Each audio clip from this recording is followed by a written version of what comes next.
So you lot must have seen my video that was released about 2 weeks ago. What has happened to Tottenham Hotspur, or the downfall of Tottenham Hotspur. Today, this is the extended story about why this can never happen to Spurs again. We're talking about relegation fears, the injury problems, the board being shameless and not putting their time and energy into the club, the fans losing faith. Today is the reason why this can never happen to Spurs ever again. So if you want to see the short version, go to Jake It's Midi Talks everything on TikTok. But I hope you're going to enjoy this video. It's going to be nice to record. Always remember to smash that subscribe button to the Flipping channel. And let's get into this one. I think the first topic we should talk about is a heavy topic that has really damaged Spurs the last 2 seasons, and that is injuries.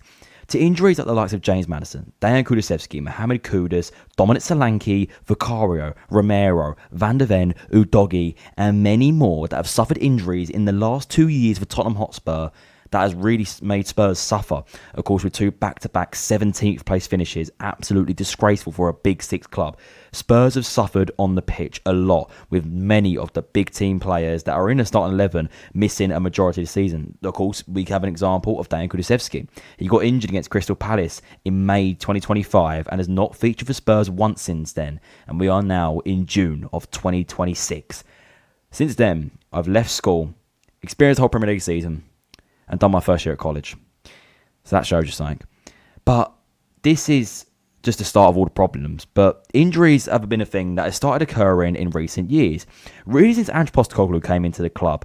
I feel like the heavy training sessions, of course, with Ange's attacking football that was always up and down the pitch, so much energy being burnt off. I think the players are being overused.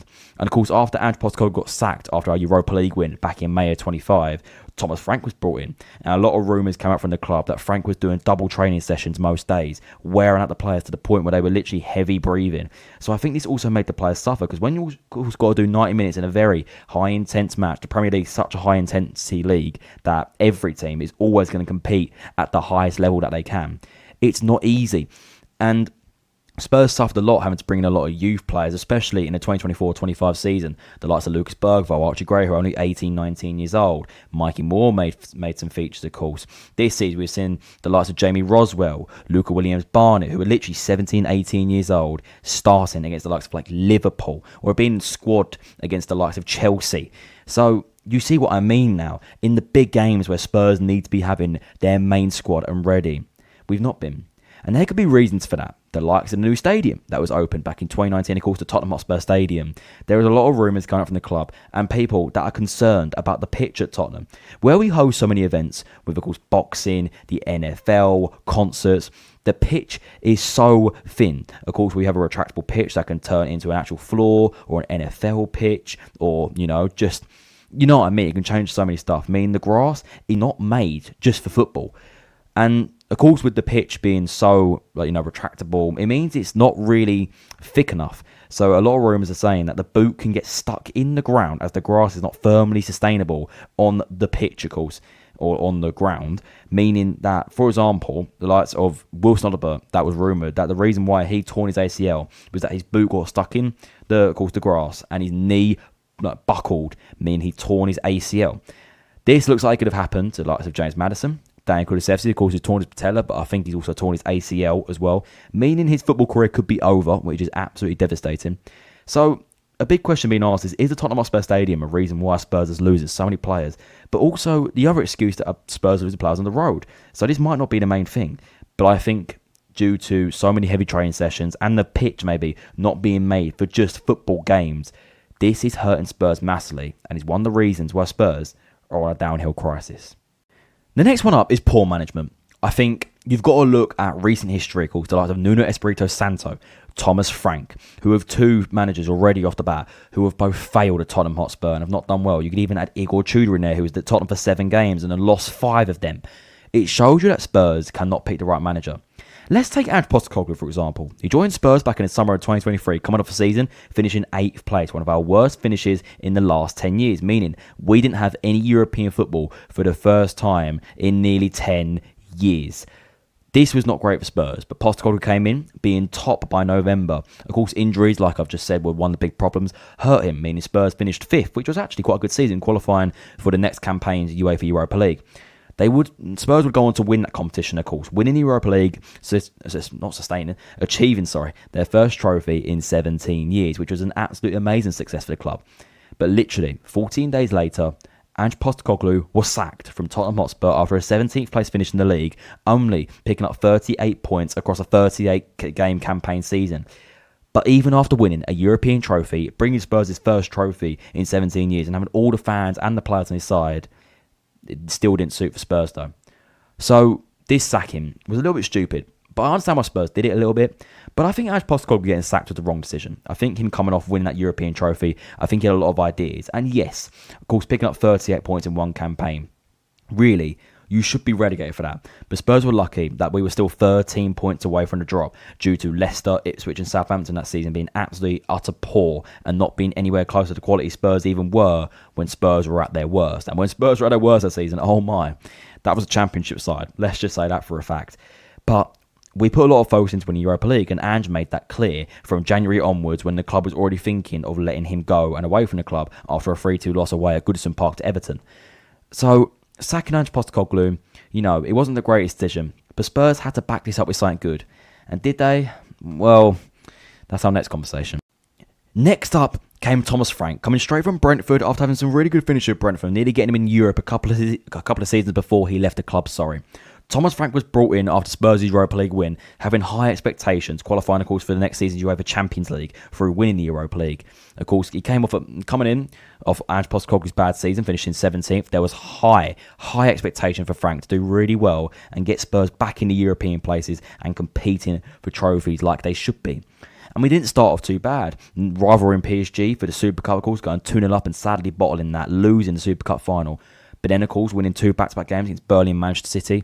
But then it got to about October and everything collapsed for Spurs. Of course, having the worst XG in 15 years against Chelsea with 0.08, only having 4 shots the whole game against Chelsea at home, but only losing 1-0. That shows you how bad Chelsea were at the time as well. And it shows you how lucky against Chelsea never works for a start.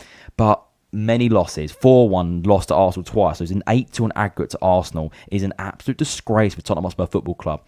Getting battered to the likes of Fulham, Crystal Palace, many more. We didn't do good enough. And Thomas Frank was sacked in February, which was a long time coming. Thomas Frank never got the right move at Tottenham. I think it all kind of collapsed after a 2-2 draw away at relegation contenders Burnley, which was an absolute monstrosity for Tottenham, let's just say that. And with no business really being made in January, Frank was sacked at the start of February, going into the North London derby, which had already lost 4-1 at the Emirates at the start of the season due to an Eze hat-trick. And in the interview before that, saying, who's Eze? But Tottenham didn't make the right appointment, bringing in a manager who had just finished 16th for Brentford a season before he came to Spurs. Of course, he did finish 9th once, but that was his best place ever with Brentford. So what did Spurs really expect coming in with this appointment? Yes, he was a manager that kept Brentford and made them a sustainable Premier League club, which Brentford had not been in over 100 years. But he was not at the level for Tottenham Hotspur. And it was probably the worst appointment I've ever seen. Of course, Nuno's got to be up there. But Thomas Frank was the most stupid appointment Spurs could have ever done. And Ange, I think, would have done a better job than Frank does now. But both managers weren't the best options. You could walk away and say, yeah, Ange, won the Europa League, though, for you, so you've got to understand. But that doesn't patch up everything. Just because we won a European trophy, yes, we won the Europa League, but we won it in the most dog poo way fashion, beating Manchester United, who were terrible at the time, only 1-0 in the final due to a Brennan Johnson / Luke Shaw own goal, won us the trophy. And yes, of course, I'll cherish them moments forever, but we wasn't great under Ange Postecoglou, and we got found out, meaning we could have walked in to, next season being in a position we were already in with Thomas Frank, having no exact change. So let's just move on to the next thing. Moving on to a main thing this season, Tottenham's home record. Tottenham at home this season have been an absolute disgrace. This was 6 games into the season, and we were 19th on home record. With 6 games in, only 1 win at home. We only managed to get 3 wins at home all season, finishing 18th at home in the league table if it was based on home results. Meaning we would have got relegated if every game was decided being a home game, of course, which is an absolute disgrace. With a Tottenham Hotspur Stadium holding 63,000, being the global stadium, that holds everything, pulling so much money, being the reason why Tottenham are still the 9th richest club in the world. But we can't perform at the stadium. We only beat the likes of Burnley, Brentford and Everton at that stadium. two mid-table clubs and one club that was relegated that season. So it shows you that it's an absolute disgrace. We couldn't even beat Wolves at home and finished bottom. We lost 3-0 to Forest at home. We lost to West Ham at home and got relegated. We drew to Leeds. All teams that were down there with us near that relegation battle couldn't even do well themselves, but still came to Tottenham and got a somewhat result in a way. And for a club like Tottenham that you can consider Big Six, it is just how? How can you be a team now in this generation that will go to Spurs and think, yeah, we're going to get a result at Spurs? White Hart Lane used to be an absolute nightmare for teams. No one wanted to go to White Hart Lane because no one never really got a result at White Hart Lane. It was an absolute dirty place to go. Sol Campbell, the man who betrayed Tottenham, even said it himself. White Hart Lane is an awful place to go. It's violent there. It's hostile.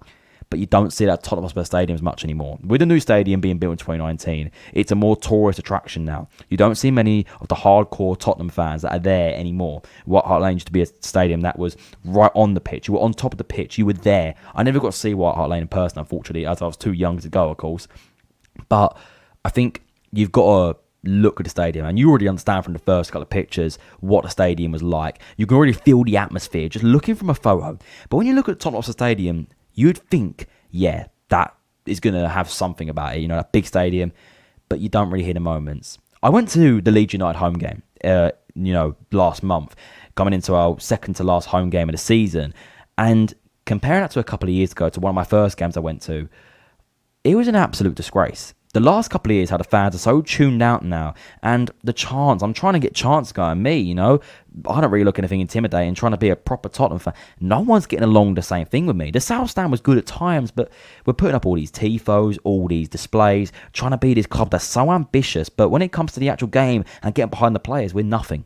So that is a big reason why our home record's been disgraceful. And I think the fans are so out-tuned with the players and the club in general due to the poor performances shown on the pitch, and how these fans are not backing up, not these players, sorry, not backing up the fans, and how the fans are putting, expecting their club to go and perform like the Tottenham way really should be. As we've been a successful club, we were the first ever team to win the league, in double. We've done the double in the first ever team to do that. Sorry, I explained that so badly. The first ever English team to win a European trophy. We're a big club, and these fans, they're trying to show us that we are still a big club, but the players, they don't see it that way anymore, which leads me into this next thing about the fans. You can even see here what this banner says. This was back in January 2025. We faced Leicester City at home, who were bound for relegation, losing 2-1 at home.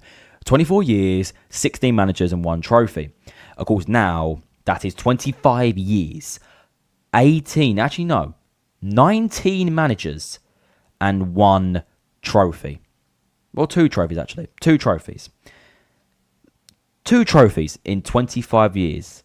That is an absolute disgrace for Tottenham.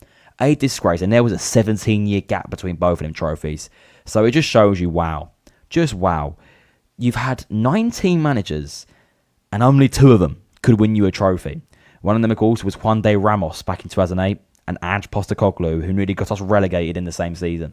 So it shows you that Tottenham Hotspur Football Club is actually a mess. We're a mess when you look at it. We can't get the right management. We can't get, the fans on board. Even this just shows you how bad our home form has been, because these fans are protesting at home games about how bad we've been the last 25 years since ENIC came in and bought the club to try and put us into a new generation. That Daniel Levy said back in 2001 that we would be a different club. We would show how we're going to be ambitious, win trophies, and be the best team in England, and make Tottenham Hotspur one of the biggest clubs and put them back in a position where they should be. All them years ago when he partnered with ENIC to, buy Tottenham Hotspur Football Club. He built a new stadium. He made us one of the richest clubs in the world, one of the most profitable clubs in the world. But mostly what Daniel Levy cared about was, yes, he would never ever get us in FFP, financial fair play trouble, but he never really brought success on the pitch. He brought us 2 trophies. 2 trophies in 25 years. That's 25 different seasons. You're walking away with 2 trophies. If that's a club like West Ham, that's like, yeah, we'll take that. But for a club like Tottenham Hotspur that, like I've just said, all these accomplishments we've achieved over the years, that is disgraceful. Just not good enough. Nowhere near good enough. And you nearly had 19 managers. That's coming up a manager every single season. Only certain managers have lasted 2 or more seasons. Most Spurs managers don't last over 18 months. I wouldn't be surprised if Roberto De Zerbi is not our manager in 18 months' time, or even about 16 months' time now. So it just shows you the mess that we are, how messed the board is really. This is the game at the board. The likes of Vinay Venkateshwar, I think his name is, and Joan Lange. Just both, like I said, dickheads, really. Like, they don't know what they're doing at the football club. They don't know. They are pressured by the fans. I think they're actually scared of the Tottenham Hotspur fan base. I think they're scared of the pressure that the fans are giving them, the expectation that the fans put the club at, winning trophies. I don't think the board sees us as what the fans see. The fans see Tottenham Hotspur as a club that should be in the Champions League, a club that should competing for European trophies like the Europa League, competing for FA Cups, being in the Champions League spots. I don't think the board sees us in that position. Vinay came and said, of course, he's a former Arsenal director or whatever it is, He came out and said about how the club needs to return to the heights. Yeah, he's right. But he never established what heights he means. And is he going to prove that on the pitch? Because most of the board that has been in the club, that has changed multiple times over the last 25 years, have said all different things, and how we're going to return the club to the heights. We're going to put this club in this position. We're going to put Tottenham Hotspur where they should be, and they've never, ever delivered, really. Of course, we have been in the Champions League multiple times. We've finished in the top 4 multiple times. But what do you walk away with that? Yeah, we play in the Champions League. Yeah, well done. What did you do in it? Well, we got to round of 16, and we got knocked out. There's nothing to show for this. I don't think the board understand that, yeah, you get Champions League, you get a bit of money. But you got to back up the next season. You can't just say, yeah, but we did qualify for it, though. No, like this season, we was not ready for the Champions League. Yes, we won the Europa League, but we achieved 38 points in the Premier League. 38 points. And we qualified for the UEFA Champions League. It shows you it's a disgrace, really. And, yeah, we did get 4th in the league phase, which was a complete surprise to everyone. But we got knocked out in the round of 16, losing 5-2 at Atletico Madrid. And yes, they got to the Champions League semi-finals, but they were never that great. They got a fluke against Barcelona, and then Arsenal showed them how they're better team than them. So, yeah, it's just an absolute mess. The last thing I'll touch up on is Tottenham's recent league positions. Of course, a lot of people know Tottenham's the Big Six club, of course, alongside Manchester United, Liverpool, Man City, Arsenal, and Chelsea. Tottenham have always been like that sixth at the Big Six, the Big Six, But in recent years, that's not really been the same. Like I've said multiple times in this video, the last 2 seasons, Spurs have finished back-to-back in the 17th place, the last position to make sure you're a Premier League club next season. And this season, Spurs done it in the most dramatic way possible, surviving by just 2 points, relegating West Ham United to the Championship. Yes, of course, relegating them to the Championship for the first time in 14 years. They are one of our rivals, yeah, but we should not be down there. And I did celebrate a little bit, and I'm seeing fans say, yeah, we survived relegation. What's the ambition of this football club anymore? What is the ambition? Because I'm actually confused. It went from, we won the Europa League, we need to be getting Champions League football, going for an FA Cup victory. Maybe if we get back in the Europa League, try and win the Europa League again. Now it's, yeah, we survived. Yeah, you should be in the Premier League. You should be in the European places every single year. But you're not. And I think all what I've said in this video is where it comes to this point. Finishing in these positions. They are the main reason why. And they are, the ground lay for why we are finishing in these back-to-back 17th place finishes and barely surviving and barely being a Premier League club. We could have easily been in the Championship next season. And Spurs, of course, have been in the Premier League for 48 consecutive seasons now, which it will be a 48th season next season, as we are guaranteed to be a Premier League club. But to be nearly relegated at the likes of Tottenham Hotspur is, again, like I've said it multiple times again in this video, it's disgrace. A disgrace. What has happened to Tottenham? I don't think there's a true answer. I think there's a lot of answers you could say, and I think people have very, very good opinions, but I don't think no one knows a true answer because there's so many reasons. Could it be the fans? Could it be the pressure the fans put on the club to achieve, which should be a normal thing, really, in my opinion? I think the fans always need to be optimistic. We always need to be positive about this club. We can't sit there and, huff and puff and say, we could be going down. Well, that's not going to get anywhere, is it? Is it poor management? The likes of Thomas Frank, Ange Postecoglou, Nuno Espirito Santo, all been poor management. Antonio Conte, Jose Mourinho, not achieving anything at the football club, only a Champions League finish and getting to a Carabao Cup final, which Mourinho was sacked 6 days before the final. Is it the board? Are the board not doing well? Which is one thing. This could be the big issue. ENIC buying the club and only delivering 2 trophies in 25 years and appointing 19 managers in 25 years at Tottenham Hotspur, our worst record in the club's history. Normally we stay with a manager for 5 years, and that's not been the case. The longest serving was Mauricio Pochettino, who actually lasted 5 years at Tottenham Hotspur, which it just feels a lot longer than that in my opinion. Or is it the injuries? Have the injuries cost Tottenham the last 2 seasons? And if injuries stop next season, could Tottenham be back in the European places, being what Tottenham Hotspur should be? What is the reason? I don't think anyone truly knows. So what's the real problem at Tottenham Hotspur? Does anyone know? Comment down below what you think the real reason that Tottenham Hotspur have gone on this downhill spiral the last couple of years, because I would love to hear it. Like I just said, is it the management? Is it the fans? Is it the injuries? Is it the club not being ambitious enough? Is it the stadium? What is the problem at Spurs that is holding us back from achieving, being successful, to nearly being relegated? What is the main reason? Thank you very much for watching, and I'll see you soon. Goodbye, guys.